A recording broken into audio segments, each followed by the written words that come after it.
Gentlemen, how lovely to see you. Rupert, start with you. How are you? Very well. Lovely to see you, Simon, and Francis. As always, lovely to see you. Francis, it's great to see you. It's an absolute pleasure to be able to host this conversation, which frankly has been years in the making. I'm very excited to be here. So, how are you? Good, very good. Thank you.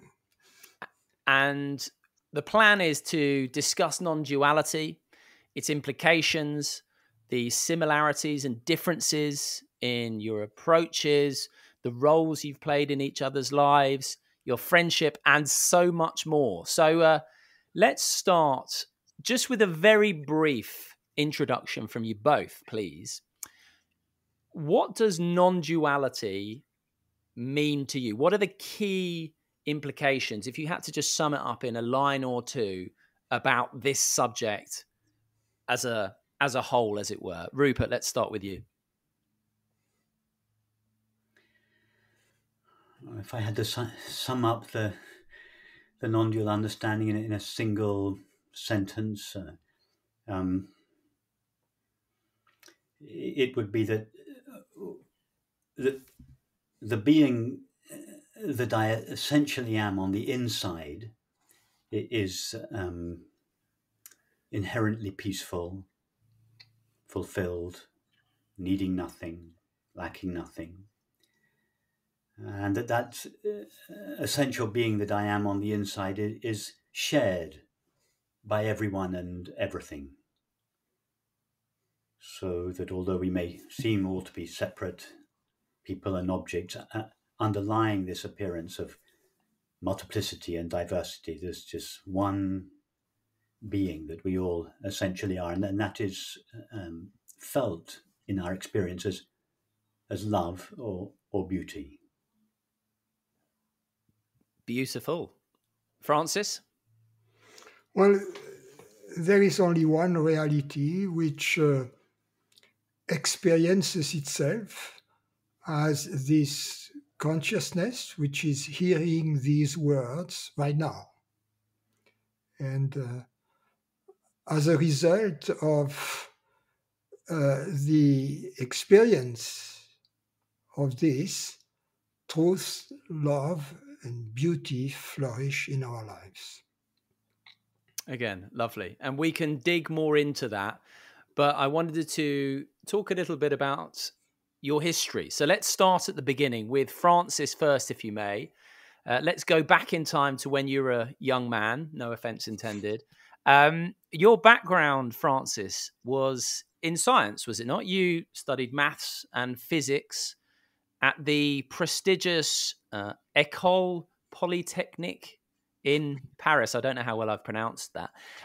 What drew you to do that, Francis? And as a secondary question, could you ever have entertained at that point the idea, the vision that your life and work would have unfolded as it has since then? Not at all. Not at all. Actually, in my high school education, it was an old-fashioned type of education where we studied both math, physics, and also Latin, Greek, German. I didn't study English.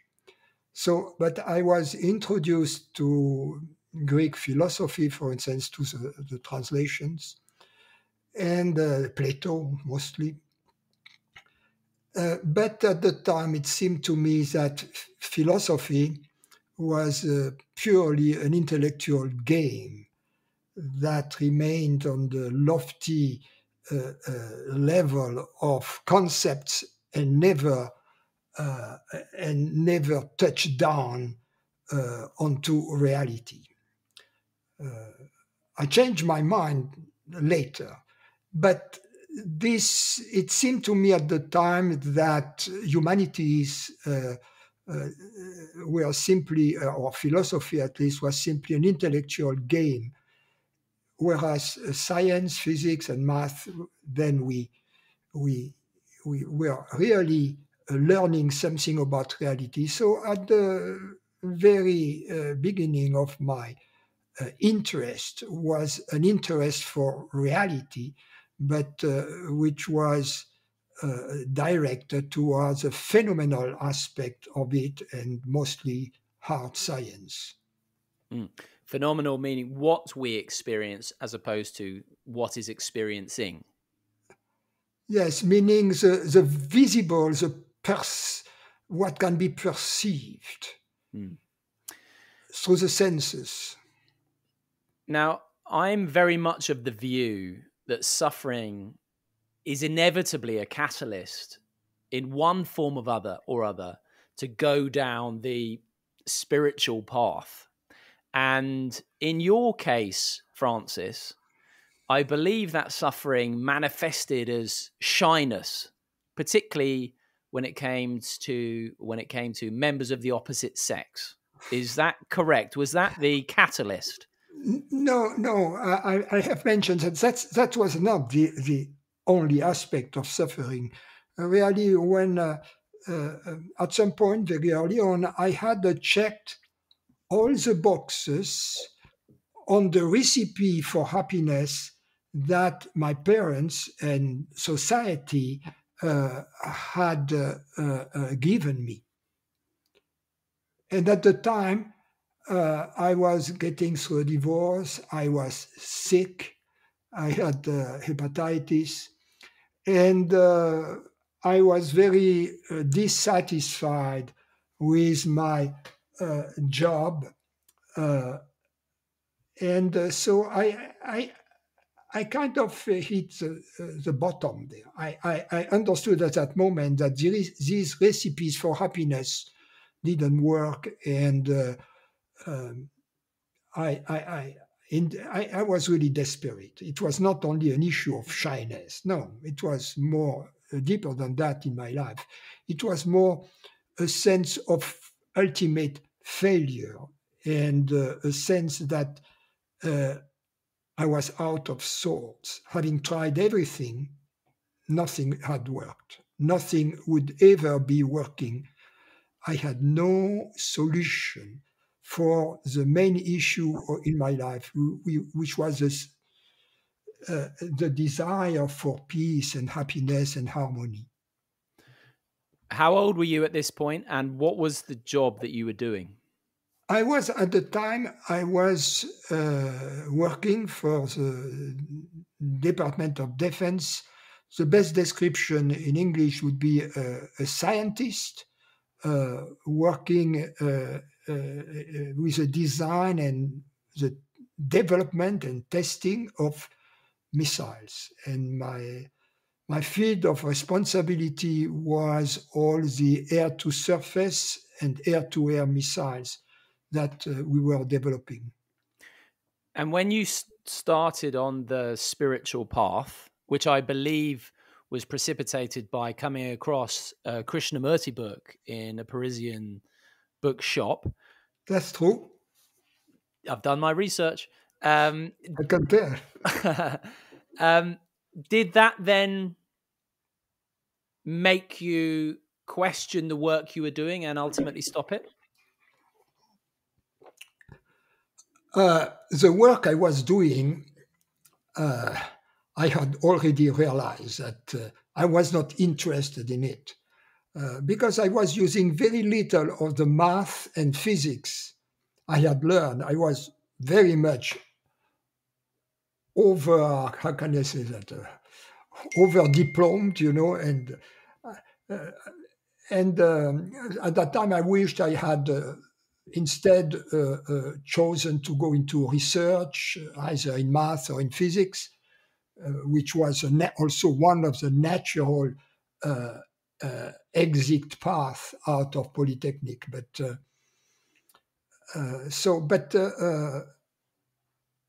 Yes. And this Krishnamurti book, though, had a profound impact on you. Yes. I immediately I read the book right away, and then I went back to the bookstore. It was in the Latin Quarter in Paris, which was my former campus. At the time, it was in 1972, so I was 28 years old. I bought all the books by Krishnamurti that were available in the store, and I flew back to my place of work, the National Missile Testing Facility near Bordeaux. And then I gave these books around me to the friends who had the same backgrounds in physics and math. And the books came back with two types of comments. One type was, "Oh, I got everything. So what?" And the other type of comment was, "I didn't get anything from that. What did he mean?" You know? Yes. Okay. Now, you never met Krishnamurti, as far as I know. Yes, You did. I met Krishnamurti in the summer of '75, but by then I had already met my teacher, Jean Klein. Yes. Okay. And we'll get onto him shortly. You met Krishnamurti briefly once, didn't you, Rupert? I met him a couple of years later. It must have been in the summer of 78 or 79. One of his houses, Brockwood Park in Hampshire, was just down the road from where I grew up. So every summer he would have a meeting there with a big tent, and I would go with my mother and my brother and listen to him. I loved him. I loved his fierceness and his tenderness at the same time. And yes, and once I just found myself standing next to him in a lunch queue. I was a painfully shy 18-year-old boy, and he no doubt intuited this, and he was very sweet. He just turned around. And we just talked about the weather and the plants, and so it was just a brief. That was the only time I actually met him personally. It was very brief, but I went for a number of years running, really until he died, which was some few years later, to his talks at Brockwood Park. So he was also one of my very early inspirations. Yeah, so he had a big impact on both of you then. You mentioned Francis then, Jean Klein. So was it 1975 you met him? And can you tell us about how you came into contact with him, but also a bit about him, his background, his teaching, as well as his personality? I met him through a friend who was also who became a teacher in France, Yvan Amar. He introduced me to him. He organized for a private meeting, and this meeting had when I left him, my thoughts were, because I had a long drive. I met him in the French Riviera. At the time, I was living in Aix-en-Provence, near Marseille. So on my way back, I had 3 hours to reflect upon the meeting that had just occurred. And my thoughts were, I don't know whether this gentleman is realized or enlightened or not, but I know that I would like for him to be my friend. You see, that was my first impression. But 2 or 3 weeks after that, he was not present. I was with 2 other people, but I had a very, very definitive experience that I had described in my book, Eternity Now. And but because Jean was not present, I didn't know whether he was instrumental in it until a year later, at which point I knew that he was my teacher, and then I didn't really visit other teachers unless I had to. Unless he introduced them to me, like people like Wei Wu Wei or Walter Kears. But other than that, I had completely lost interest in meeting other teachers. I just became his student and friend. What was he like as a person?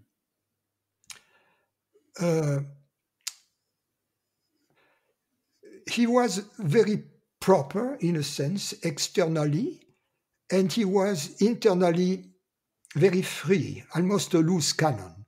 So there was a big contrast between an Eastern European old-fashioned gentleman on the outside, and when you knew him better, this freedom inside. A lot of humor, very artistic. We went often to concerts or operas together. I started playing the flute. He was teaching me music. He was an accomplished violinist. I was very fortunate because I became very close. And I had long vacations. I had 7 weeks of vacation every year. And I spent all these weeks of vacation I had in private, spending them, most of them with him privately, 1 month in a cottage above Montreux in Switzerland, and 2 weeks in the French Riviera, where I was a guest of the house. That lasted for 9 years up until he moved in part to America, and he asked me to move also to America. So then this... in the morning, we would have yoga, Jean, another guest in the house. I mean, the guests in the house changed. I was the one who was always there, but there were various guests in Switzerland. So we would take the furniture out of the living room onto the deck, and we would do yoga. He would sit on the sofa, and we would meditate, and we would do the yogas, and we put the furniture back, we have breakfast, and then the conversation would start. I mean, it was jokes, and in the beginning I had a lot of questions. So I would question him all day long about the truth. Yes. But then there were less questions after 1 or 2 years, and it was mostly fun, jokes, talking about art, about poetry, about my field a little bit, physics and math. He was not into that very much. Mm. Yes, I've heard you talk about your propensity to hit him with a barrage of questions during one trip, for example, to Cannes, when the film festival was on. There was a 3-hour drive and you were hitting him all the way there. And then you went for a meal and surrounded by film big wigs, and you're in this little ocean, a bubble of serenity, and then even went to the urinal and you couldn't stop with the questions. Anyway, I'll stop there, other than to say, I know you were with him essentially up until his death. So that was many years. At which point did you realize, I have made this teaching my own? Oh, it was right away. I come from a background of science, and we are naturally independent scientists. Once the mathematician has understood the proof of the Pythagorean theorem or of the Grothendieck theorem, then you own it. It means the truth is there for everybody. Nobody owns the truth. Yeah. So, yes, I was very aware that whatever I understood and whatever I experienced, I could share it. Yeah. Right? And so a group in Bordeaux started around me, and I would send these people to Jean-Claude. They would attend his retreats, etc.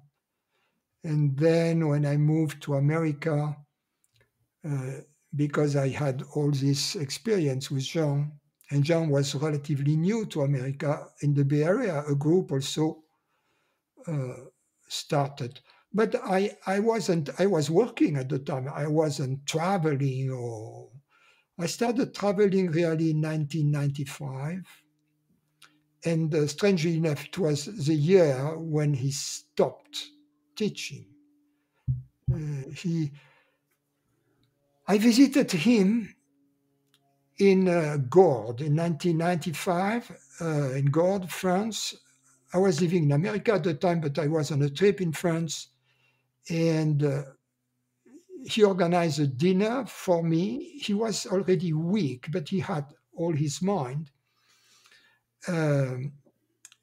He was taken care of by an old friend of ours, an old disciple of his.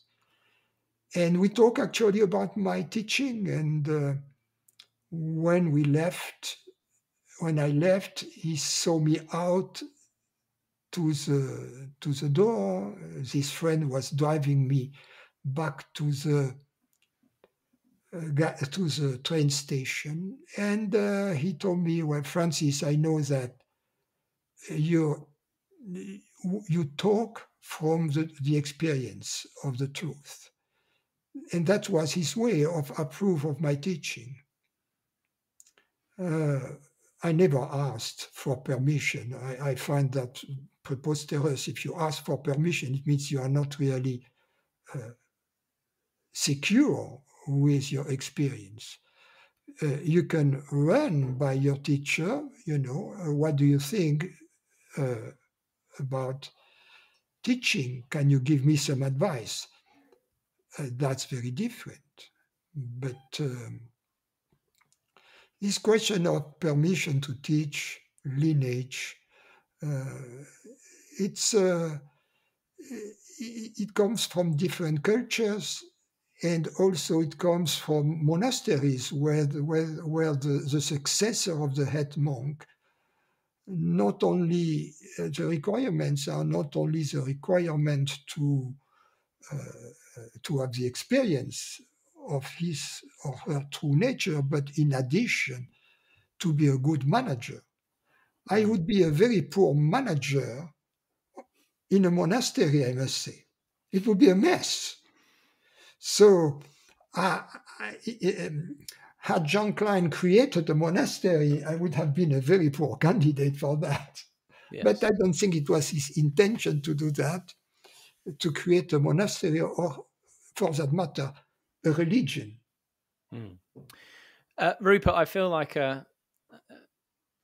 I've been neglecting you somewhat. Not at all. I'm enjoying the conversation. Yes. Not at all. So I want to come to you and your path and your journey.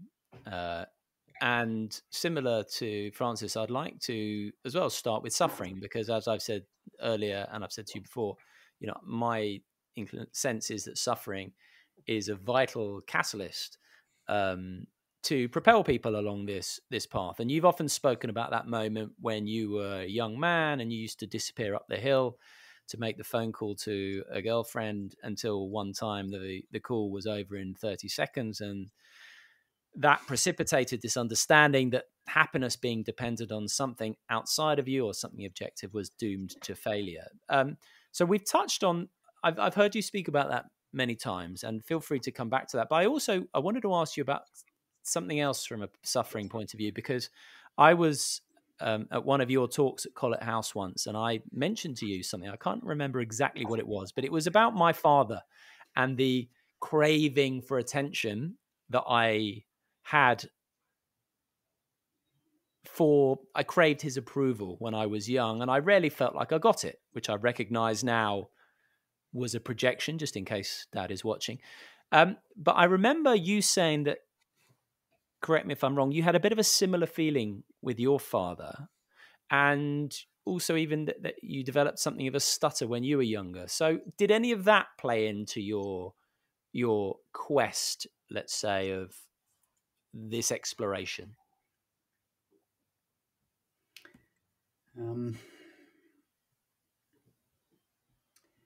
Yes, my father was a very kind man, but he was also fairly formidable.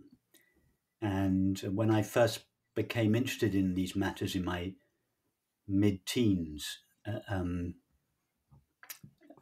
I was reading Rumi was my first introduction, and I later learned to meditate in the classical Advaita tradition. But during my late teens and early 20s, when I was just beginning to explore all these matters, I was not, I couldn't explain what I was doing to him or to myself. I had an intuitive understanding that the teachings of the Shankaracharya, Rumi, Ramana Maharshi, all the people that I was were reading, I had an intuition that what they were saying was true. I kind of knew that what they were saying was true, but I didn't understand it. So my father had been kind of very alarmed because my incipient career as a scientist changed course in my mid-teens. I from his point of view, I kind of dropped out and became an artist and started learning the Mevlevi turning and the Gurdjieff movements and meditating. This was a complete disaster from his point of view. It was not what my education was supposed to prepare me for. But I couldn't really, at that age, I couldn't really articulate what I was doing. It was more, more an intuitive feeling that these great teachers had something that I wanted, something that I knew was true, and I wanted it. So, so the next 10 years with my father were difficult. They always, whenever I would go up and see him and have dinner in London, they would always end up in me falling silent and frustrated, and him being exasperated. But as you say, most young men want the approval of their father. And it was not for many, many years later that came. Of course, on the other side of my family, I had my mother who was as extreme as my father, but at the other end of the spectrum, who introduced me to the non-dual teaching and the Mevlevi turning. So I had these two very powerful, different influences in my life. In the early years, my teens and my 20s, my father was a force that I had to fight against. He was everything, like a lot of young men. I had to tear myself away from my father. I had to find myself in contrast with him. So they were years of struggle with him. But many years later, that conflict resolved. We became very close. And although he never really intellectually understood what I was speaking about or writing about it, he was very respectful. He came once, shortly before he died, to a meeting I did at, you were probably there, Simon, at Alternatives in Piccadilly in London. And he told me just a couple of days beforehand, I'd like to come to one of your meetings. I was absolutely astonished. He'd never shown any interest at all. Anyway, so he came and so I thought to myself before the meeting, okay, the entire 2-hour meeting, I'm going to speak as if I was speaking to Dad. Everything I say, I want it to be clear, simple, rational, and experiential. And then the next day I had this very sweet email from him. He said, it just said, my dear Rupert, I didn't understand a word of what you said last night, but I was very impressed with the way you conducted the meeting. And then he described the way that I had spoken, the way that I sat, the way I listened, the way I considered. And I realized that that he had understood something. He had understood a quality, and that he had been untouched by it, although his rational mind was not able to articulate it. He wasn't able to square it with his rational mind. So that was a moment of, I suppose, recognition from my father. The recognition that you spoke of, that I craved as a teenager, it came much later, and I was very touched by that. It was something of it was a real healing of our friendship, and really from then on, during the last few years of his life, we were very close, very respectful, very loving, very, very close. Yeah. I remember you saying, whether it was in answer to my question or someone else's, that the connection with your father really deepened when you no longer needed anything from him or sought anything from him. And that speaks to this understanding, doesn't it? It's very true. I think as soon as he felt that I was autonomous, that I wasn't a young boy, a young man looking to derive my sense of authority from his approval, I think he felt then Rupert's his own man. And in fact, it was a few years before this. He had come down to my studio in Hampshire, where my first studio was, and it was only one of two times when I saw my father with tears in his eyes. And he said, having fought with me about turning away from medicine, becoming a potter, and all that, and he said, "I'm envious of you, Rupert. I'm so glad you didn't follow me into the city. You did exactly the right thing. You have a wonderful life." And again, that it was a kind of acknowledgement from him that what I had done, tearing myself away from him, it was the right thing to do, and that I was independent. And I think when he felt my independence and my authority, then our relationship, it became an equal relationship. That the hierarchy that is implicit in the early years of a father and son relationship, or a parent and child relationship, hierarchy was taken out of the relationship, and it was mutual love, mutual respect. And the last 10, 15 years of his life was really a beautiful relationship. And I know he felt the same thing. Yeah. That removal of hierarchy is so important, isn't it, for authentic relationship? And it reminds me that both of you who are perceived as teachers speak about the people you spend time with as friends, as opposed to, for example, students. So Yes. there's that lack of hierarchy there. I remember a specific occasion. Do you remember, Francis, the after the burns, the barns had burnt down at Church Farm, and we had the we decamped to the Russian dacha in the woods in Shropshire, and we were having the retreat there. And I remember after one of the evening meetings, we were talking actually about intimate relationship, and you said in that conversation, for there to be true intimacy in a relationship, there can be no hierarchy. And then you said exactly the same is true of our relationship. Exactly the same is true of the teacher-student relationship. For the true friendship to develop, for the teacher-student relationship to develop, evolve into a friendship, the hierarchy, there can be no hierarchy. And it was very true. I felt that was the beginning of a kind of turning point in our relationship, where the teacher-student relationship evolved into a friendship. And so, just one more thing to say about that, Simon. So when I started speaking and writing about these matters, I resolved as far as possible not to impose the hierarchy of the teacher-student relationship onto the people that attended my meetings. I thought, if after these years with Francis, I had learned what the real quality of the friendship that can develop in exploring these matters, why not start like that? And I did my best and continue to do so, to start on the basis of friendship, just mutual love and respect.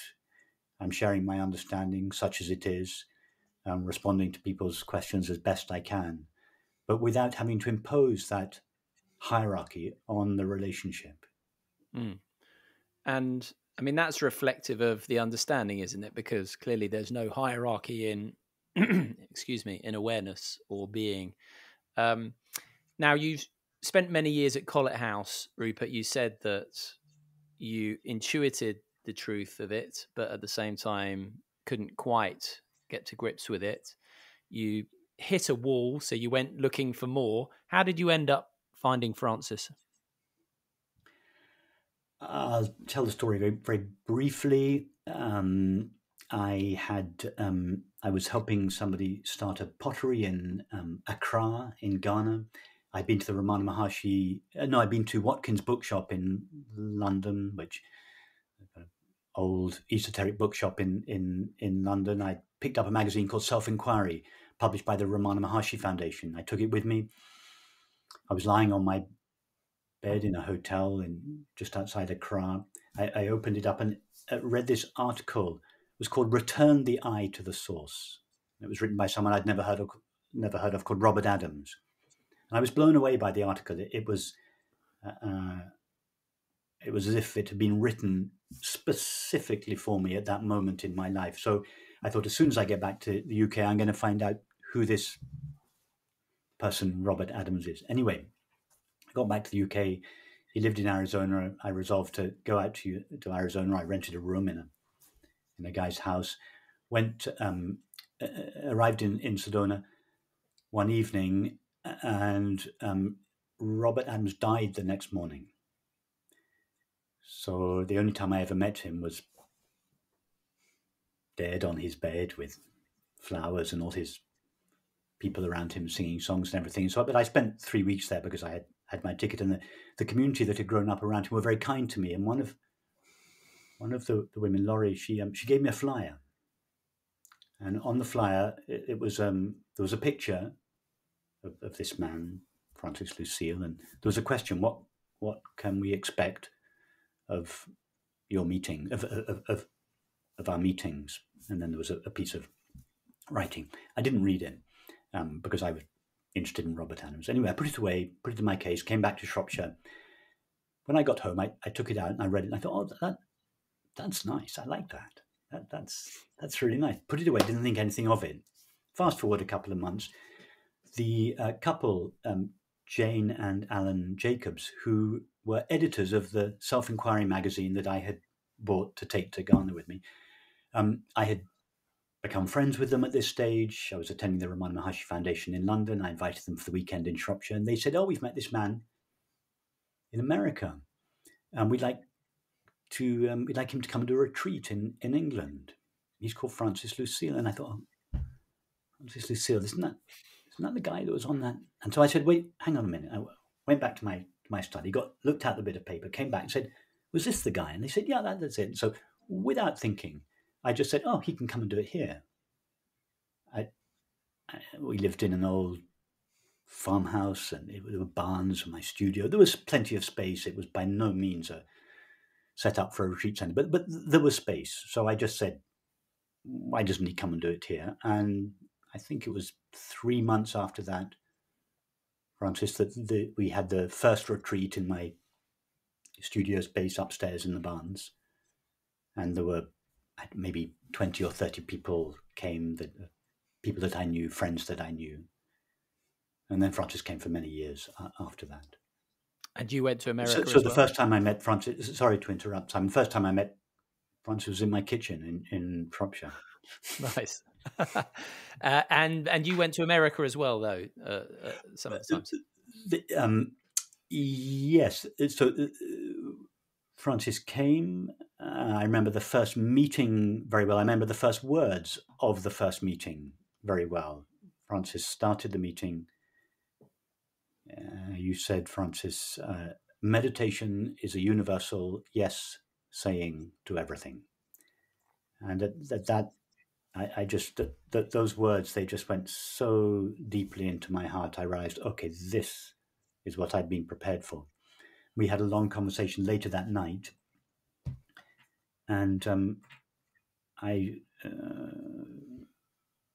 we were talking. Francis was asking me how I had come to my interest, and I told him about my mother and everything. And then I asked him, what do I do now? And Francis, you just replied, just come as often as you can. So yes, over the next 12 or 13 years, every spare moment I went to several retreats a year for 12, 13 years in Europe, in America, a little bit in Europe. Hosted Francis retreats at my home in Shropshire for many years.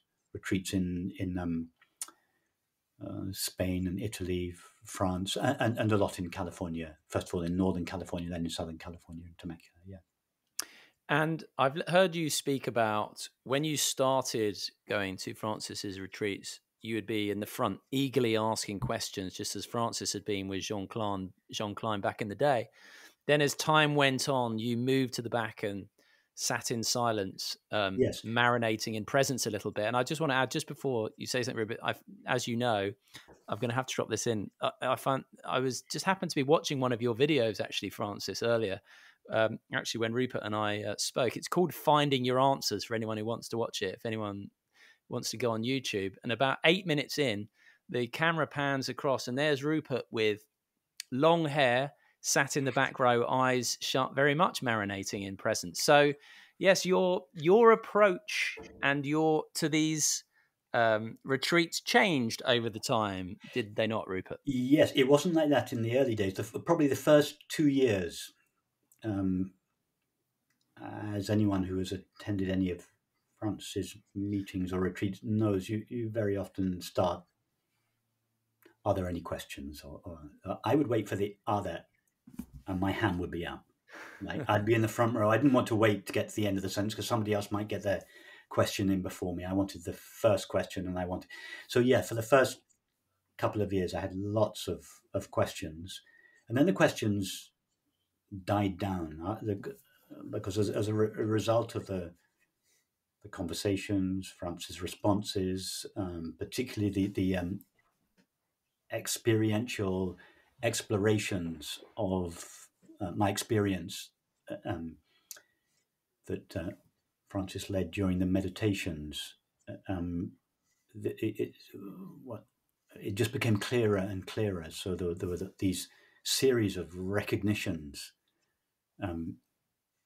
numerous, all over probably for the first couple of years. So, and then I was asking questions about that. But after that, the questions died down. I probably asked 95%, 99% of my questions in the first 2 years. And after that, there were no more questions no more, very few questions. It was more a matter of just sinking deeply into being, abiding in being. And so, yes, I moved from the front row to the back row. I would listen to the conversations, but it was as if I turned the volume right down in my mind. I could still hear them. If something I was really interested, I would turn the volume up, and I was just listening, but in a very, I wasn't grasping for anything. It was a very relaxed listening. So yes, I went from the front row to the back row. Could you mentioned some of those experiential moments, and you've talked about that one that really stuck with me about when I think you heard a dog barking on the other side of the valley, and you said to Francis, "That's so clearly outside me," and he got him to put your hands, I think, on the rug and asked you, is the sensation of your hands appearing in you, and is the sound appearing in you? And it was very clear. And actually, that just hearing you say that had a big impact on the way I've been able to, when I shut my eyes, have a similar experience. But are there any other moments like that come to mind that really shifted the dial?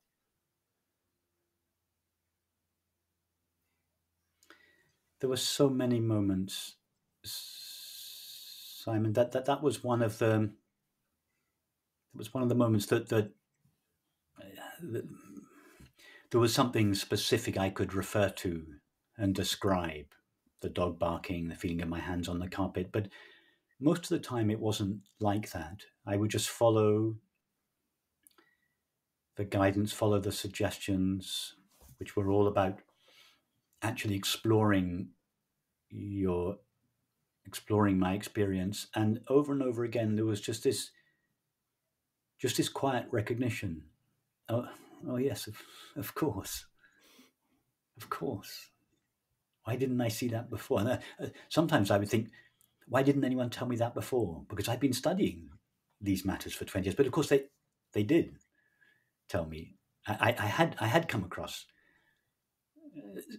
similar ideas, but I just not been ready for them. I was not ripe for them. I hadn't been able to make the understanding my own. I had this intuitive understanding it was true, but I couldn't make it my own. So there were just these numerous moments. They were unremarkable. Just that most of them were just quiet. Oh yes, of course. It's so obvious. It's so clear. It's so simple.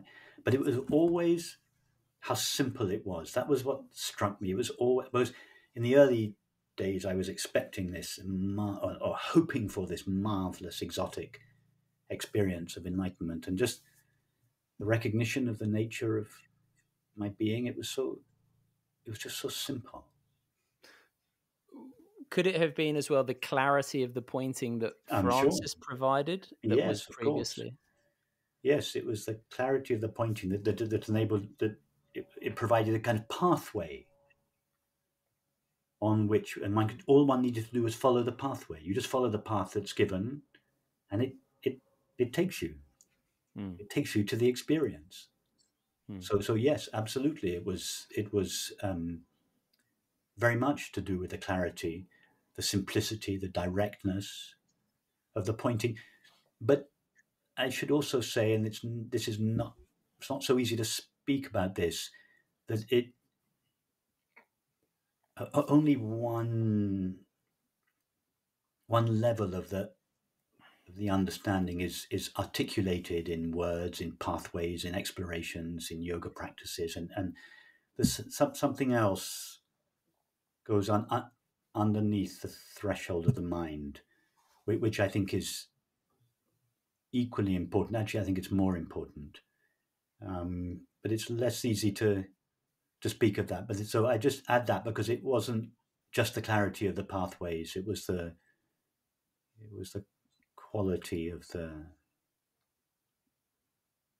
quality that was so present in the relationship, in the room, in Francis, in the teaching. It was something that is difficult to speak about, but which is the real import of the teaching. Okay. It's difficult to speak about, but I'm going to ask you if you can just touch on it, and also perhaps if Francis, if you as well are able to be in touch with what Rupert's pointing to there, if it's of such significance. I would say that I had a very similar experience with my teacher. That in the beginning there were questions and questions and questions for perhaps 2 years.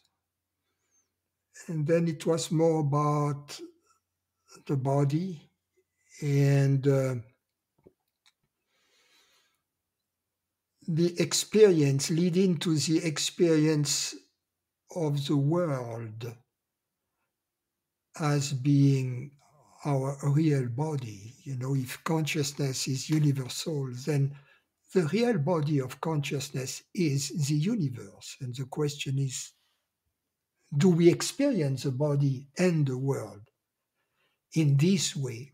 And if the answer is no, then there is some residual realignment to be done.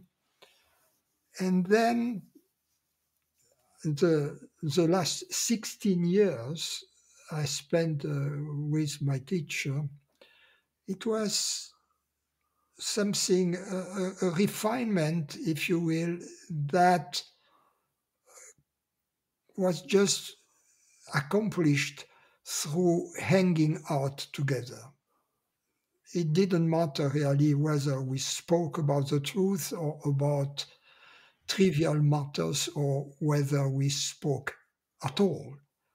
It was more going through the air, so to speak, this form of communication, silent, non-verbal communication, that's the way, one of the ways, and possibly, as Rupert said, the most important way this experience transmits itself. It transmits itself. It's a kind of spiritual flu, if you will, through exposure. And somehow, but the words are important. And they're important also in the beginning because they act like a Trojan horse that enters the fortress, the words. They have the power to come inside because of the energy they come with, the energy of the presence that sustains the words and gives them, if you will, their kinetic, their momentum. And then once inside, they kind of explode. One important aspect I've often found is that people who have been exposed to this truth have the wrong picture of it. They have a complicated picture, and whereby they see consciousness as something out there, this God's consciousness, this universal consciousness, and they see their own consciousness somehow as separate, as often, you read that often, reflected consciousness. And you can find also in all kinds of teachings, both East and West, who come from tradition. And the directness of this direct path or Advaita teaching is that this apparently ordinary consciousness, which is hearing these words right now, is in fact universal. That's the open secret. That's a great mystery. And I found that for many truth seekers who have come to me over the years, that was often the last obstacle. This duality of consciousness, this duality between mind, this non-acceptance of the possibility that their very own simple, apparently ordinary consciousness was in fact universal. Would you say this is the most important then recognition that awareness is not located in the body, but is in fact everything we see? This is the essence of it. And why then do you think it's the final hurdle for so many people? Because when you do recognize it, it's pretty obvious. Someone I spoke to put it in a really nice way. It goes from invisible to subtle to obvious. And it does seem that way to me, at least. Well, that's a glimpse. That's a liberating glimpse right there. The rest is just a matter of realigning the way we perceive the world, the body, the way we think, the way we interact with others over time, to realign that with this glimpse. But that's really the Trojan horse that penetrates and explodes. Up until that happens, we are not really on the path. We are merely on the path to the path. Yes. Rupert, I'm just going to put it in my own words, and then if you can take it from there, if that's all right with you. And a lot of this has come from the time I've spent with you, this simple recognition, which starts out as I'm a body and a mind in the world, and my awareness is within this body and the mind. Then I realize I'm aware of my thoughts, so my thoughts are arising in awareness, as are my feelings, but so are my sensations and indeed my perceptions, those perceptions that are outside. So a thought is in awareness, just as the sight of a cloud in the distance is in awareness, which suggests, therefore, that awareness is not here in me, but everything is in awareness, so to speak. And therefore, it's not that awareness is in the world, but rather the world is in awareness. And then the next step would be you cannot separate the world from awareness. So you realize, oh, there's only awareness. And then if there's only awareness, well, you can drop the name awareness, which is where silence comes in. And as Francis just said, it's about then realigning with the implications of that. Now, that would be my take on it. Am I missing anything? No, Simon. That's a. He's a good student, Rupert. Yes, I can't add anything to that. I could. Yes, I could just reformulate what you're saying, Simon. It just that if we make let's start like this. Our only knowledge of the world is through perception. So everything we know of the world, whatever the world really is, independent of our perception of it, our only knowledge of it is filtered through perception. So, but at the same time, we are, whatever the reality of the world is, it is the reality of what we are, obviously, because we are part of the world. So in order to find out what the reality of the world is, we'd have to ask ourselves, if there was an experience that we have that is not filtered through sense perception, because any experience that is filtered through sense perception, through including thinking, through any experience that's filtered through thinking and perceiving, shares their limitations, and therefore we can't be sure that it would be an experience of unfiltered reality. It would be reality as it is filtered through sense perception. So if we ask ourselves, is there any experience we have of ourself that's not filtered through sense perception or not filtered through the finite mind? That there is one experience, just the awareness of being. That's the only experience that we have access to, that is the only direct experience we have that is not filtered through the finite mind. And that is our direct access to reality. So, and that's why so many paths, probably all paths, start with this inward facing. That's why in Christianity, the kingdom of heaven is within you. That's why the Advaita tradition, you start with turning away from the content of experience. I'm not my thoughts, I'm that which is aware of my thoughts. And but we discover the fundamental reality of ourself. And then if we explore that and we see that what we essentially are doesn't share the limitations of experience, of thoughts, feelings, and so on, that opens us to the possibility that the being that we are is the same being that underlies everyone and everything.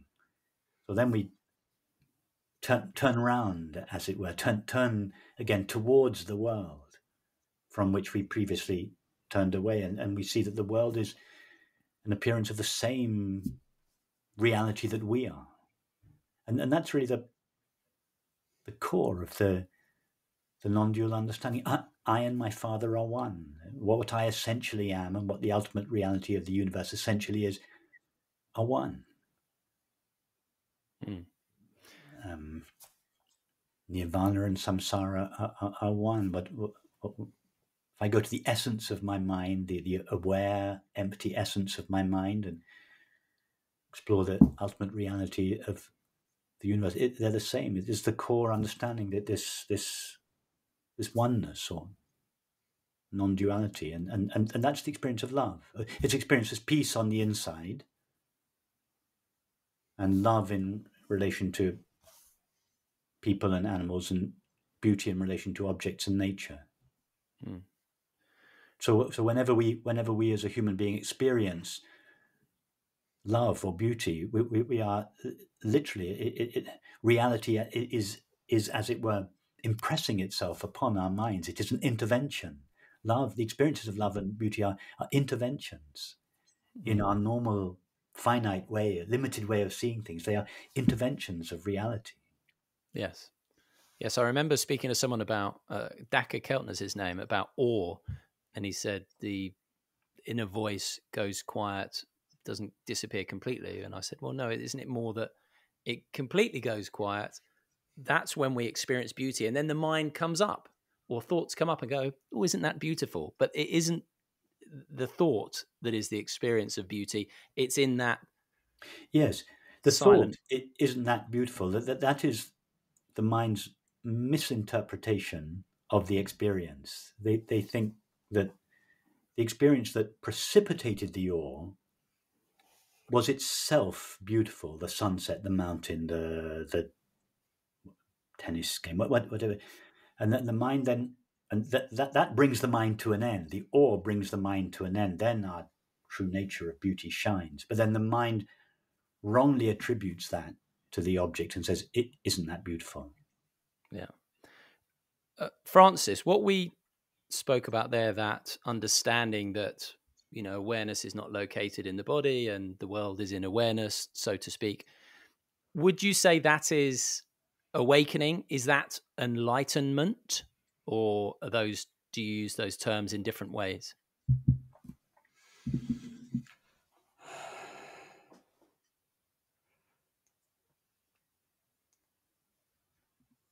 The moment we experientially understand that this apparently simple and ordinary awareness is in fact the way the reality of the world, of the body and of the mind experiences itself. That's liberation. That's a glimpse of our true nature. However, depending on the conditioning of the mind and of the body prior to the glimpse, the residues of the glimpse thereafter, on the level of the body-mind, may be either the creation of a doubt regarding the limited and body-dependent nature of awareness. Before the glimpse, we were adamant, we were certain awareness is dependent upon the body and dies when the body dies, or is dependent upon the mind, and its destiny is the destiny of the mind.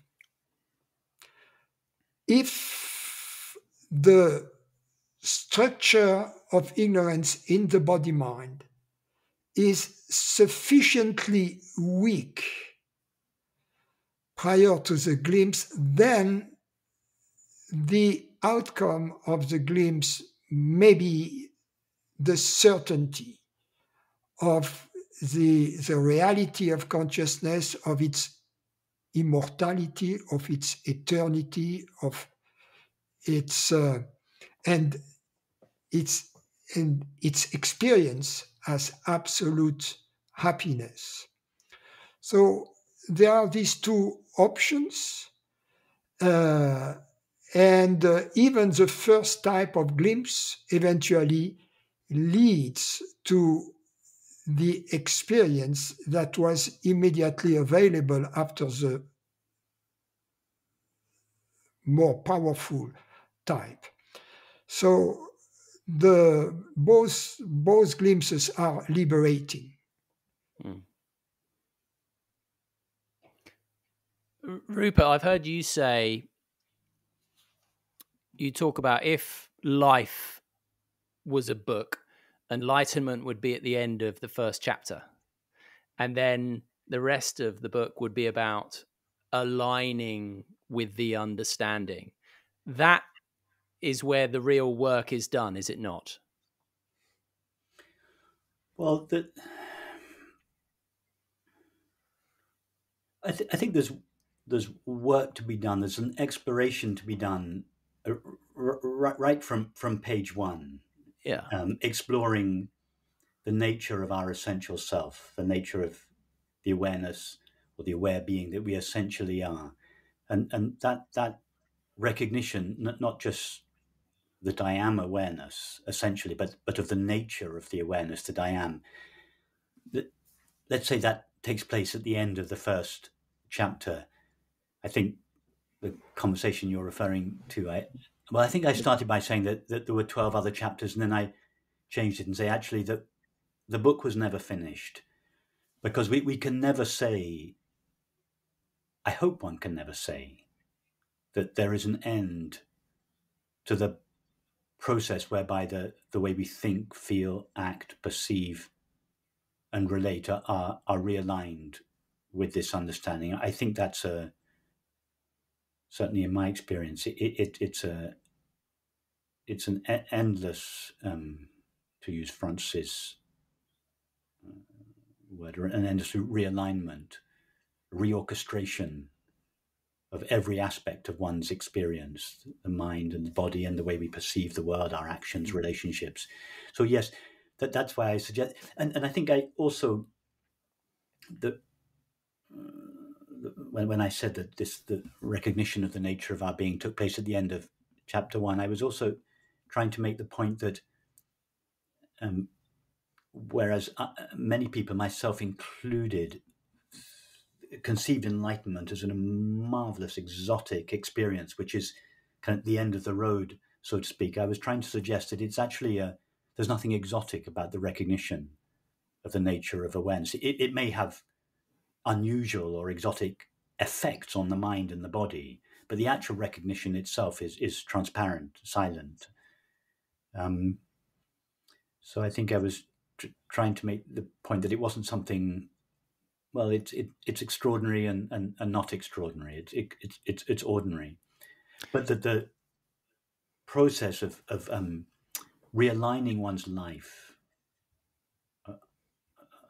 having this new recognition as the foundation of one's life, the way one thinks, feels, acts, perceives, relates, and so on, that I think it goes on forever. I hope it goes on forever. It would be arrogant to think not, wouldn't it? I think it would, and I think it's very easy to project perfection onto dead teachers, because we weren't there in the kitchen with them when they burnt the toast, or when someone cut them up on the highway and they got irritated. We went. All those stories have been edited out, so it's easy to project perfection onto Jesus and Rumi and Ramana Maharshi, and please don't misunderstand me. I'm not suggesting that these people were not very, very fine, beautiful beings. I'm sure they were, but they were human. I don't think that If I can tell a story, we were in a retreat with Jean Klein near Toulouse, and it was a nice afternoon. And the beginning of the afternoon, after dinner, almost everybody was out there. And Jean and his companion Christine and another friend of ours, Michel, get on his Mercedes convertible, and they were taking off to some. But in fact, the gear was the wrong gear. So as Jean started the car, it backed up into a wall, and it almost killed the friend who was in the back, with relatively high speed. And then the students who were there, a lot of them were disappointed seeing the accident and therefore the imperfection of the teacher, of the guru. Some, as a result of that, never came back because their idea was an idea of perception, of perfection in the flesh, and of course, that's ridiculous, the beauty of the living guru. Yeah. That is one of us, or she is one of us, with all the humanity, with possible imperfection, possible flaws, I am not perfect. Jean Klein wasn't perfect. Rupert isn't perfect. You are not perfect. Well, Jesus wasn't barely know perfect. me. Ramana Maharshi wasn't perfect. You see what I mean? Buddha wasn't perfect. He ate fish, right? And that killed him. But just... But I remember... think, sorry, Simon, go on. Just a quick one. I think it's interesting because, as you know, Rupert, I've spent many years as a sports reporter. Less so now, but I still do it. And I've seen sports people being put on pedestals and perfection expected of them. And the same thing is true of celebrity or whoever else. And to me, it's no different. Even in spiritual circles, when we put someone on a pedestal and expect them to be perfect, we are bound to be disappointed. And that comes back to what you were saying earlier, Francis and Rupert, in terms of that importance of getting rid of the hierarchy. And actually, credit to you both. That's why I like the fact that neither of you have changed your name. Yes. I was just reminded when Francis was telling that story, the first time I was staying with you, Francis, in Middletown. I can't remember what it was. I think it was probably something to do with Alex, your then 10-year-old boy. Anyway, something happened. I can't remember. You did something or said something. Or anyway, it was the first time that my model of you as a perfect human being was shaken. You did something or said something, and I thought, oh my God, that wasn't very enlightened, or something like that. And I remember, I have to confess, for I don't know how long it lasted, but for a couple of hours, I was really shaken by it. For a couple of hours, it shook me because it conflicted with my view of the perfect enlightened person. But then I suddenly, in the middle of this, I was thinking about this, and in the middle, I suddenly realized, no, you should be happy that this has happened, because it didn't make me doubt your realization, Francis. But I suddenly realized, wow, Francis can have this genuine realization and still not be perfect. That means I don't have to be perfect. And I had spent the last 20 years trying to be like my vision of Ramana Maharshi. I thought I want to be like that. Well, of course, I just failed completely at it. And I thought, until I can be perfect, I can't recognize the nature of my being. And this event, it just turned around in my mind. I suddenly realized, no, you should be happy about this, because it means that just the way you are, with all your shortcomings, and you can recognize the nature of your being. You don't have to become perfect. So it was a very, very, I remember it very clearly. I can see it happening in the sitting room in Middletown. It's bound to happen because at some point we have to realize that the real guru is not the piece of bone and flesh in front of us. The piece of bone and flesh is just an instrument through which the truth appears to us, and the truth is efficient only to the extent that it touches our heart and our intelligence through this understanding. So the truth is everywhere and nowhere. The guru is everywhere and nowhere. Beautiful.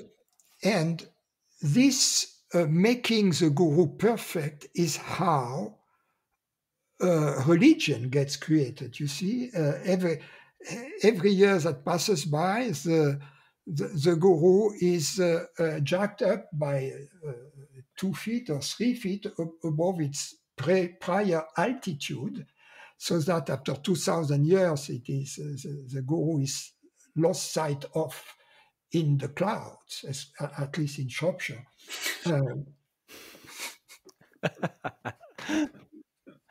Yes, indeed. Right, let's dive a little bit into your approaches to some degree when it comes to teaching. Rupert, I've noticed that your approach has evolved in the time that I've been listening to you. I remember in the early days of me coming to your meetings, you focus more on self-inquiry. You spoke of being aware of being aware. Now you talk about resting in being. So there has been a bit of a shift, if only in language, but I'm just interested in how you square that shift. I think you're right, Simon. It's not intentional, of course. It's just something that happens. Obviously, the form of the teaching evolves all the time, or should evolve. If it doesn't, it becomes a religion. But the form of the teaching always evolves. The content of the teaching never evolves. But I think there has been an evolution, and strangely, and perhaps not so strangely, I noticed that the way that the way I speak and write have evolved is very similar to my evolution as an artist. There was this continual refinement and simplicity. In fact, that the process of my work as an artist for 30 years and now speaking and writing about non-duality, the two processes are uncannily similar. They both started pottery in relation to Michael Cardew. Well, my interest in non-duality didn't start with Francis. I'd been interested for many years before that. But when I met Francis, and Francis became my teacher, there was a very, very strong, these two really strong influences from Michael Cardew and Francis, and I was utterly devoted, immersed myself in both their teachings. But then when I started, in the case of the pottery, my own studio, in the case of non-duality, started speaking and writing on my own, there was this, I started just with the language that I had inherited from Michael Cardew and from Francis, but because I'm a very different character from both of them, the language evolved and it's carried on evolving. And this exact same process, writing and speaking about non-duality, that I went through in the pottery is happening now, this continual refinement. It gets simpler, clearer, more experiential, more direct, far less words. And yes, now there's the pathway gets shorter and shorter and shorter and shorter, and until you end up on the pathless path, resting in being.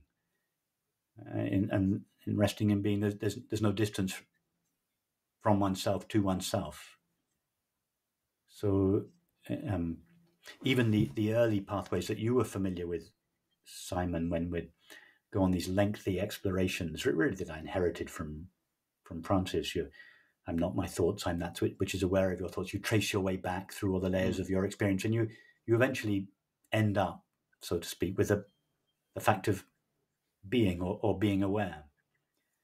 Now, and I noticed that over the years, that pathway got shorter and shorter. It used to take me 2 hours doing a meditation to get, and then 1 hour, and then half an hour. And now I tend to start there. I tend to start with simply being and not end there. So the origin and the path and the goal. There used to be a distance between the origin and the goal, and there was a path between them. And the pathway has just got shorter and shorter. And now the origin, the path, and the goal, they're the same. So yes, I started on a progressive path with the Shankaracharya mantra meditation for 20 years. And then the direct path to tracing back our experience to its source, the fact of being or being aware. And now I find more and more, I sometimes say that I spent the first 20 years of my spiritual life on pathless path, the next 20 years on the direct path, starting with Francis, and I want to spend the rest of my life on the pathless path, just resting in God's being, as God's being, seeing only that in myself, in everyone, in everything, and just a continual deepening into that. So yes, that there has been an evolution, a simplifying. Yes. I do and did and still do enjoy those experiments. And Francis, you talk about experiments quite a lot. I heard you talk about two forms of practice, one being boring, which I assumed you meant to be, certain forms of meditation. We don't need to go there. And the other in terms of experiments to remove the belief in being separate. So this would be self-inquiry, would it not? So I assume you still very much do harness the power of these experiments of self-inquiry. So just putting you on the spot, A, is that true? And B, what is the best experiment that you can think of in this moment to remove the belief in being separate? Well, the teaching comes in the moment. It is custom made in the moment. We don't apply any predefined method. Of course, we can find in hindsight that, like an artist, as Rupert said, we find our own voice, or our own voice finds itself. It depends on our propensities and also our history. Rupert, for instance, is an artist. I am more of a scientist, and I love science. I had the tools, the mathematical tools and the tools of physicists, so that I've kept over the years informed of the theory. I know the equations still, and I can do some calculations. So we are different, and that somehow informs the way we teach. But ultimately, the teaching is custom-made to the question or to the needs of the student. I'm not going to talk physics to someone who doesn't know math. Regarding the experiential path I talk about, the suggestion is the prerequisite for it is to be open to the possibility, simply to be open to the possibility that consciousness is universal. In other words, the first type of glimpse out of the two types I was referring to. The first type is sufficient, the openness to the possibility that consciousness is universal. And then to move from that to a quasi-certainty, we use the path, what I call the path of the physicist, the path of experimentation. Life provides us with all kinds of opportunities where for instance, we have to make a decision. And we would make a different decision depending on whether consciousness is dependent upon this body or not.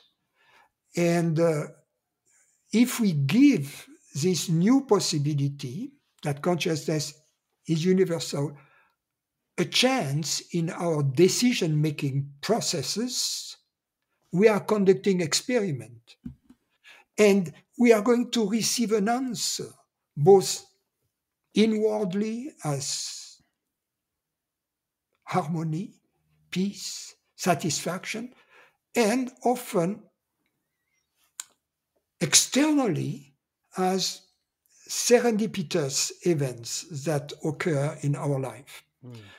And as a result, next time we would be more inclined to choose the impersonal path when we come at this fork on the road.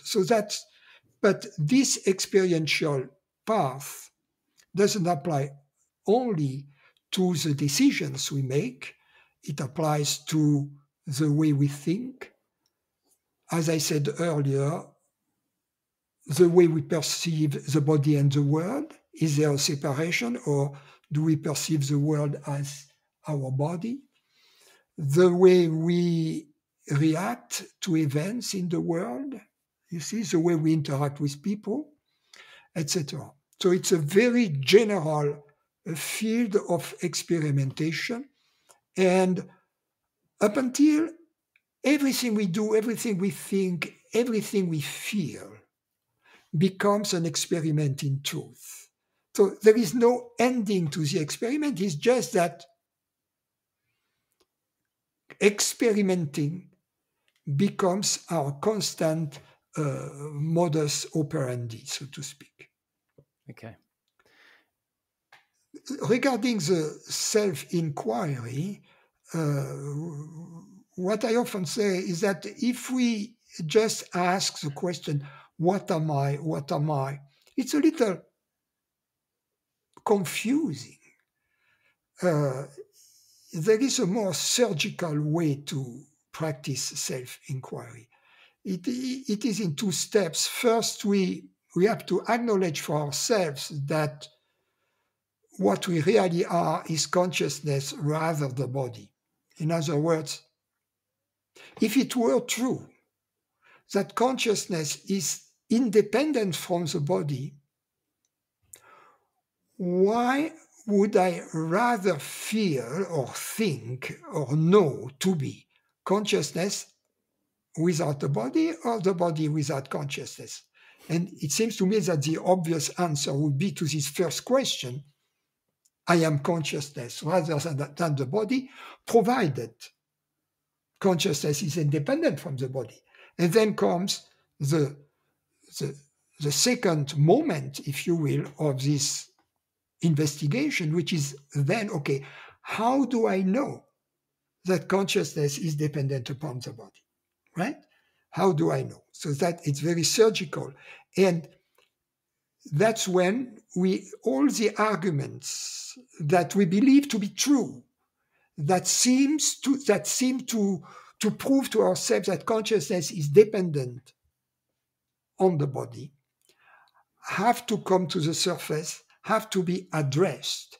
And the end of this process is I have the absolute certainty of my uncertainty regarding the answer to the question, is consciousness dependent upon the body?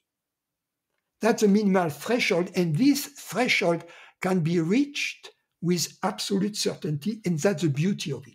People often feel disappointed, but in fact, when they reach this, they have accomplished a lot, because from that moment on, they don't have to bang against this wall of trying to visualize consciousness, trying to find an answer to it. No. They have reached what needs to be reached. All they have to do is to stop banging at this door, which is never going to happen. They have to jump above this wall by simply living their life in the impersonal mode, or according to the impersonal mode.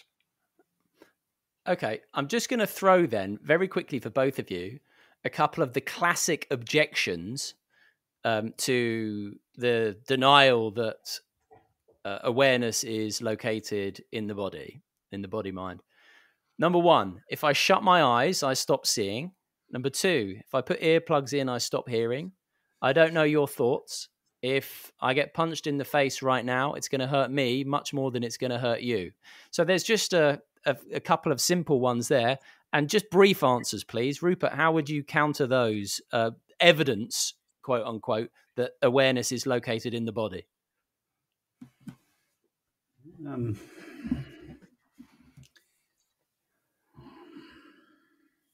All the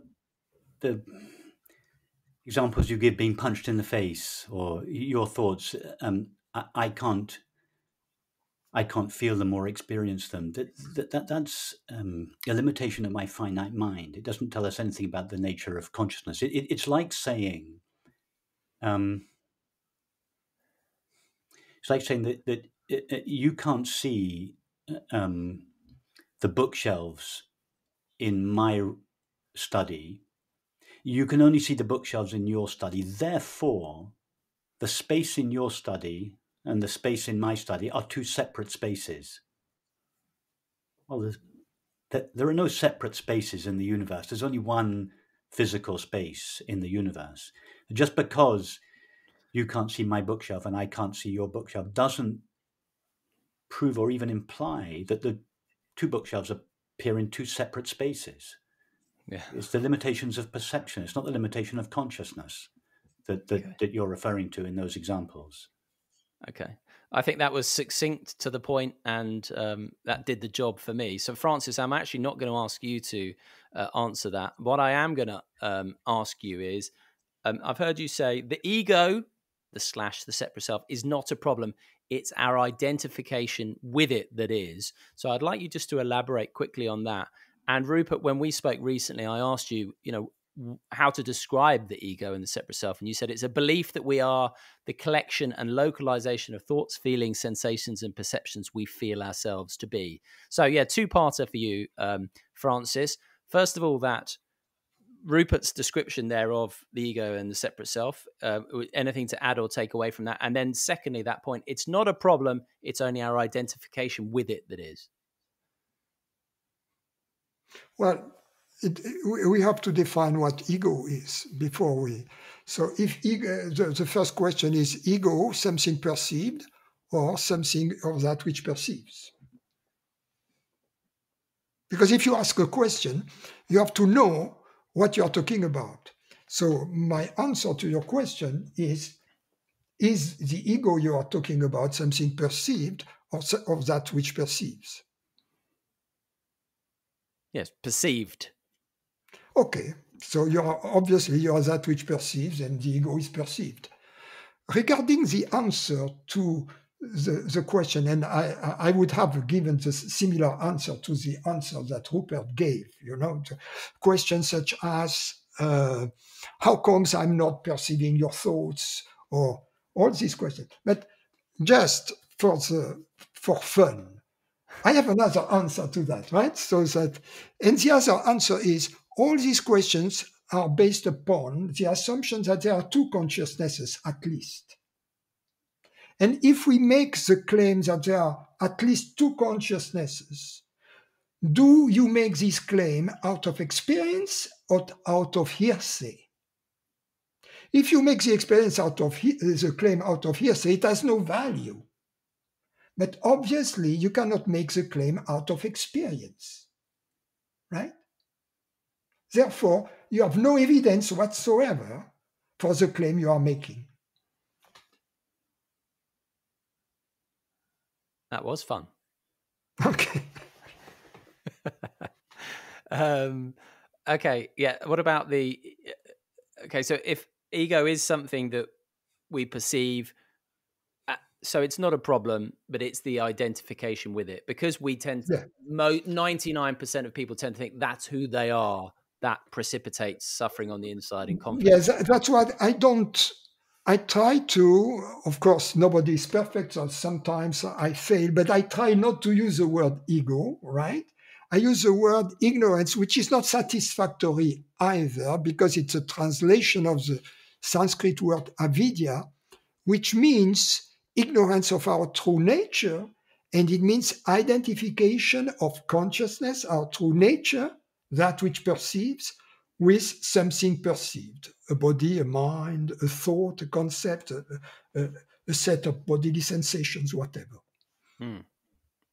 Okay, right. We're into the final stretch, gentlemen. So I've got the last few things.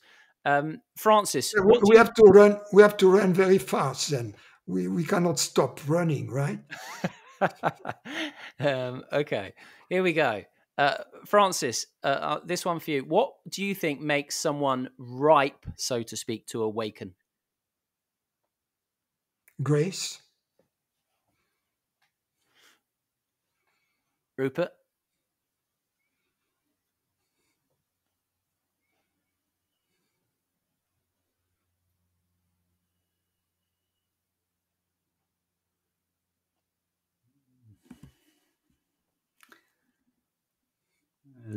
Love.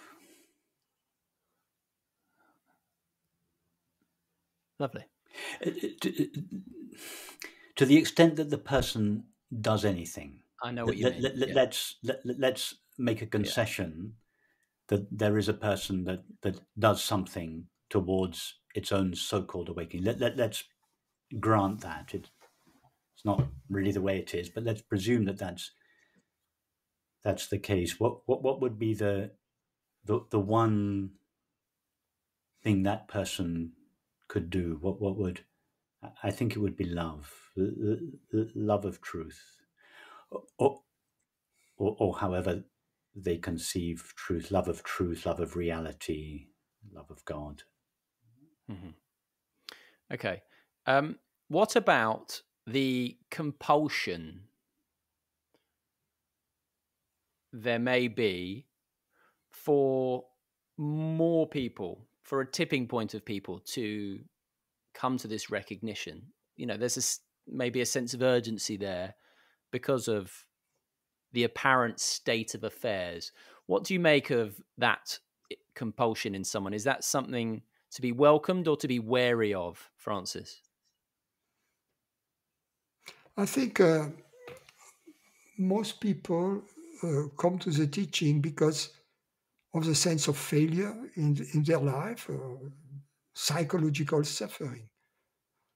The question is when nothing happens by chance. So the meeting with a teacher, with the meeting with a book about those matters, nothing happens by chance. We'll have consequences. But some people are like gunpowder. They explode right away. Others are like dry wood. And some are like very wet wood. So sometimes the consequences of such an encounter happen with a very long delay. It's like, a time bomb that explodes much later in life. Yeah. Rupert? Simon, can you say the question? Yes. So this recognition, if it comes with a compulsion or a feeling of urgency, a feeling of people need to recognize this because the world's in such a state. If there is that compulsion or that sense of urgency in someone, do you think that's something to be welcome or wary of? You mean a compulsion, a sense of urgency to share this, to awaken more people? Yes. I don't feel any such compulsion, Simon. I don't have I don't have a mission. I think it would be very arrogant, and I just speak for myself here. I would feel it was very arrogant of me to consider I've got a mission to awaken people. I don't have any such mission. But what if you don't personalize it it's just what just I have? you want to share it? I have a love of truth, or a love of God, a love of beauty, and I'm more. I don't consider myself a teacher. I consider myself more like an artist. You know, when a musician performs a concert, or when an artist hangs an exhibition of paintings, they don't think, I'm going to teach my audience. What they do think is, I have a vision of the world. I want to share it with anyone that wants to hear it. And the musician gets up and he or she, they express their vision for no reason, just for love of the music. They're not trying to convert anyone. They're not trying to teach anyone. They can't help it. They do it because they can't help it. They do it. If you have to give a reason for it, it's love. For no reason, for its own sake. I do what I do to the best of my ability for the same reason, which is for no reason. I just love it. love all my life, all my adult life. I've just loved truth and love and beauty. And I used to explore that and express that in my studio, in the pottery. And now I do it through, I make bowls out of words. It's the same, but I don't do it for a reason. I'm not trying to awaken anyone. No, I realize I misunderstood your question. Okay. So, yes, I'm like a musician, and actually, as a musician, I was a pretty lousy one. It was my violon dingue, as we say in France, not my vocation. This is my vocation, but I feel like I am like a bird in the woods, singing its song, just for the pleasure of singing the song, whether there is nobody listening or there's someone listening in the woods or some other bird listening to my call.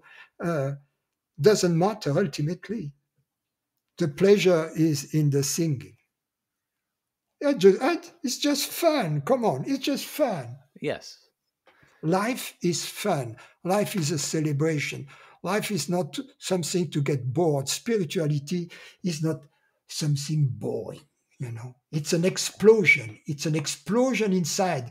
You become internally, as I said about John Klein, internally at least a loose cannon. I am a loose cannon internally and a little bit externally. That's my difference with Rupert. He's more British. I am more from the South. Okay, that begs the question then. How would you say the way you present the non-dual understanding differs these days, Rupert? Differs from Francis and yourself, if there is any. I don't know. It's been a while since I've attended any of Francis' meetings. I think Francis, as he said, is a little more French and I'm a little more English. Francis tends to quote physicists, mathematicians. I tend to quote artists, poets. I often recite poetry in my meeting. So I'm a little bit more on the English and artistic, and Francis is a little bit more French and scientific, although I don't mean to say that Francis doesn't have a very deep appreciation of art and music, but that would be one difference of character and style of expression. Francis? I agree with what Rupert said. Yes. Okay. Different. We have different culture, different types of education, and we have different genes, right? I use my hands a little more. Oh, funny. Okay, now you mentioned science. I do want to ask, Francis, why do you think materialism has got humanity in such a tight bind?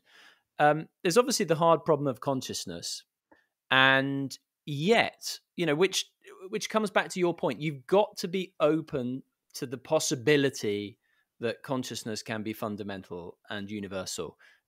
The hard problem of consciousness, to me, is clear evidence of that fact. And yet scientists often say, but we will get there with a sense of certainty. In fact, as Rupert knows, I failed my GCSE physics. So my scientific qualifications are as low as they can get. And yet I interviewed Carlo Rovelli. And to me, it's so clear what we're talking about in terms of things are being in awareness, so to speak. And I put this to him and he said, no. And I quoted, obviously, David Chalmers, who came up with the whole problem of consciousness, and Carlo Rovelli, who's one of the best known physicists in the world, said something like 98 to 99% of neuroscientists would argue the opposite of David Chalmers, and that the momentum is moving away from the hard problem of consciousness. I can't understand this. Can you with your scientific background, explain why they are in such a bind and so close to this idea? Well, I think the problem is the following. Neuroscientists, they refer to the Department of Biology. The Department of Biology refers to the Department of Chemistry regarding the nature of reality, right? And the Department of Chemistry refers to the Department of Physics. So the one you have to really ask about matter and the physical universe are physicists. And they will tell you, if they are honest, we don't know what matter is. We don't know what particles are. We don't know what quantum fields are. We only kind of know how they evolve. We don't know what they are. It's the other departments that believe that the physicists know what they are talking about. But they don't know what they are talking about. If they are true and honest physicists, they talk about the how, not about the what, right? And the greatest physicists of the 20th century, the founding fathers of quantum mechanics, most of them had this spiritual, and for instance, in the case of Erwin Schrödinger, famous because of the Schrödinger equation, he was into Advaita, he was into non-duality. So, but Fermi, Max Planck. Max Planck. I put on my website lately a beautiful quote of Max Planck, where he says that we have to consider consciousness to be primeval. Yeah. Max Planck. Heisenberg, I think, as well. A little less Heisenberg. And it's not because of physics, because then there is this other part. There is, on the other side, you have people saying, okay, because of quantum mechanics is a proof that perception creates reality. Not at all. You see, that's a misuse of science. Quantum mechanics doesn't tell us that at all. It may be one of the interpretations, but we don't have a satisfactory interpretation of quantum mechanics. So that place also that's also a mistake. I think we have to give back to God what belongs to God, and to Caesar what belongs to Caesar. Physics belongs to Caesar. Non-duality belongs to God. We have to keep these two separate, and as a result, the hard problem of consciousness belongs to God forever. And the content of consciousness, yes, there is a place for neuroscience. Nice. Okay. Sincerely, last few things. Do you have any questions still about the nature of reality in any way that remain to be answered, Rupert?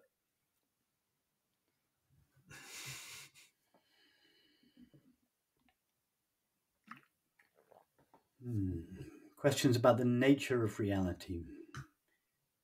I don't have a. I know that I don't have a question formulated in my mind. My engagement with reality is, I'm no longer debating reality in my mind. I did it for years. I thought about it non-stop for 40 years. And I'm just not doing that anymore. Which doesn't mean, I don't mean to imply by that I'm not doing that because I know all the answers. It's not that at all. It's just that my engagement with reality it's sunk down more into my heart, into my body, into my life. I'm not debating. I'm not reading avidly the way I used to, debating, questioning. It's just sunk down deeper into my heart. Okay. I just relate a story here. Actually, it was a conversation I had with Francis, and it must have been at least 20 years ago. It was in Shropshire. I was in Shropshire. Francis was in California. And as I said earlier, I had, in the first couple of years, I had asked Francis lots of questions. The questions petered out. But I noticed that there was still the fuel behind my questions had not been exhausted. The impulse to ask a question, although the questions themselves had dried up. So I wanted to express this to Francis, because I could feel the unspoken question, the impulse from which the question comes, although there were no words to it. So I called Francis and I said, Francis, I have I explained this to Francis and said, so my question is my silence. And there was a long pause on the other end, and Francis said, my answer is my silence. And that was a kind of, in a way, it was a turning point. In a way, it was the beginning of what I've said to you just now. It was the beginning of the end of my questioning at a rational level, thinking nonstop. I don't think very much about these matters anymore. I think about them if you ask me a question, I think about it. But during the day, I don't think about. I used to wake myself up at night. I used to dream about these things. I don't now. And it's not because I'm less interested. No, it's rather the opposite. It's just that my interest has just sunk from my mind into my heart. And in my heart, my engagement with reality is not verbal. So no, I don't have questions in that way. At least today. Who knows what might happen tomorrow? What about your engagement with reality then in that way, Francis? Same as Rupert, I don't have questions about what is reality, because reality is reality itself. It's like, what is music? Everything I say is just a concept. Music is what takes place when I am in the concert hall. So reality is this right now, and always.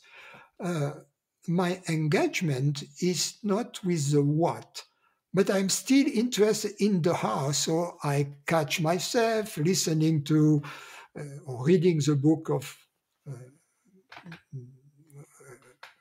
Carlo Rovelli, for instance, and others, and all the big question about the unification of the two main theories of physics. But that's just my hobby, Yeah. And I do that with pleasure, but it's not. I do that for entertainment purposes. And one of your other entertainment avenues is, of course, tennis, Francis. So just humour me here. Are you a Federer, Nadal, or a Djokovic man? I was more of a Federer, but the back of my spine doesn't allow for rotations any longer. So I think I am quitting tennis for an unpredictable future, but I went back to skiing, which is a more symmetric sport. So I hope that Rupert will join me on the slopes next winter at some point. Yes. Well, you should consider paddle, by the way, Francis, because there's less rotation with that. Just to quickly, I mean, I know you... Look, come on. Paddle would be completely, how can I say that? An unacceptable downgrade.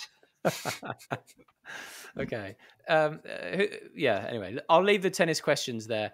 Listen, I'm going to wrap it up there, and I'm going to say it's been an absolute pleasure spending the last period of time with you both. But I just want to share one final thing, which is something that Rupert once told me, which I thought was really beautiful. I don't know if you've ever heard this, Francis. Either way, but he told me about a dream he once had, where I think he was in a room. Let's say he was in your house, Francis, and you came in, and he put his arms around you, rubbed you on the back, as I seem to remember him saying, which is something that you do, and said, "Thank you, thank you, thank you, thank you for allowing or facilitating to some degree." No, it was just thank you, thank you, thank you. That was all. That was it. Okay. But then, all right, Rupert, correct me if I'm wrong, you dissolved into Each other. and then came back out. And it was a beautiful dream. You could tell it much better than me, No, Rupert. you tell it right. It was on the last night of a retreat in Middletown. And in the dream, I was also on the last night of a retreat. So in my dream, I was on a retreat, and it was the last night of the retreat, and it really was the last night of the retreat. Anyway, you got it almost right, Simon. We met in this room, but it's significant because the room it was a big house, a huge house with lots of room, but this room was right in the center of the house, and it had two doorways opposite it, and we came together, we embraced, we rubbed each other on the back, and I said, "Thank you, thank you, thank you," in which case we started to merge into one another. And after a period of time, our two bodies separated again, and Francis said to me, "When you're speaking to people, remember to tell them who it is that bears the light." And I woke up. Beautiful. Have you heard that before, Francis? You I have. have. You have. Yes. You may have forgotten, but you have. Okay. Well, These are very special dreams. Yes. Yeah. Well, listen, before I go, is there anything else you would like to say before we bid each other adieu, Francis? No. Good. Well, all I'll say then is, as I said, it's been a real pleasure. Thank you so much, both of you. It's been a joy. Thank you, Simon. Thank you, Simon. It's very, very sweet. Thank you. Thank you, Francis. Thank you both. Very sweet.